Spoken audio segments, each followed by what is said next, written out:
Form ಕಟ್ಗೆ ಸ್ವಾಗತ. Business ಅಂದಮೇಲೆ ಮಿಸ್ಟೇಕ್ಸ್ ಆಗೋದು ಸಹಜ. ಅದು ಟೈಮ್ ಮ್ಯಾನೇಜ್ಮೆಂಟಲ್ಲಿ ಆಗಿರಬಹುದು, ಡೆಲಿವರಿಯಲ್ಲಿ ಆಗಿರಬಹುದು, ಮತ್ತು ಹಲವಾರು ವಿಷಯಗಳಲ್ಲಿ ಆಗಿರಬಹುದು.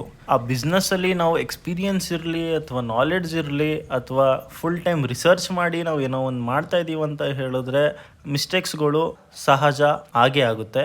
ಆ ಥರದ್ದೊಂದು ಮಿಸ್ಟೇಕು ನಮ್ಮ ಫಾರ್ಮ್ ಕಟ್ನಲ್ಲೂ ಆಯಿತು. ಫಾರ್ಮ್ ಕಟ್ಗೆ ನಮಗೆ ಆರ್ಗ್ಯಾನಿಕ್ ಗ್ರೋತ್ ಬೇಕಿತ್ತು. ಬೇರೆ ಸೋಷಿಯಲ್ ಮೀಡಿಯಾ ಇನ್ಫ್ಲೂಯೆನ್ಸರ್ಸ್ನ ಕರೆಸಿ ಮಾರ್ಕೆಟಿಂಗ್ ಮಾಡಿ ಅದರಲ್ಲಿ ಸೇಲ್ಸ್ ಮಾಡ್ತೀವಿ ಅನ್ನೋದಕ್ಕಿಂತ ನಮಗೆ ಪ್ಯೂರ್ ಆಗಿ ಆರ್ಗ್ಯಾನಿಕ್ ಗ್ರೋತ್ ಮಾತ್ರ ನಾವು ಬಯಸ್ತಾ ಇದ್ದು. ಹಾಗಾಗಿ ಮೊದಲನೇ ದಿನ ಮಿಸ್ಟೇಕ್ ಆಗಿದ್ದು 30 ಕೋಳಿ ತರಿಸೋದು ಬಿಟ್ಟು 75 ಕೋಳಿ ತರಿಸಿದ್ದು. ಸೇಲ್ ಆಗುತ್ತೋ ಇಲ್ವೋ ಭಯ, ಮಿಸ್ಟೇಕ್ಸ್ ಆಗೋಗ್ಬಿಟ್ಟಿದೆ. ಏನ್ ಮಾಡೋದು ಅಂತ ಹೇಳೋ ಟೈಮಲ್ಲಿ ದೇವ್ರ ದೊಡ್ಡವನು, ಅದೇ ಸಪ್ಲೈಯರು ನಮ್ಮ ಕೋಳಿಗಳನ್ನ ವಾಪಸ್ ತಗೊಂಡೋದ್ರು. ಪ್ರೀಮಿಯಂ ಟೆಂಡರ್ ಚಿಕನ್ ಸಪ್ಲೈಯರ್ನ ಪರಿಚಯ ಮಾಡಿಕೊಟ್ಟಿದ್ದಕ್ಕೆ ಪುನೀತ್ ಕೃಷ್ಣಮೂರ್ತಿ ಮತ್ತೆ ಸುಶಾಂತ್ ಅವರಿಗೆ ಥ್ಯಾಂಕ್ ಯು.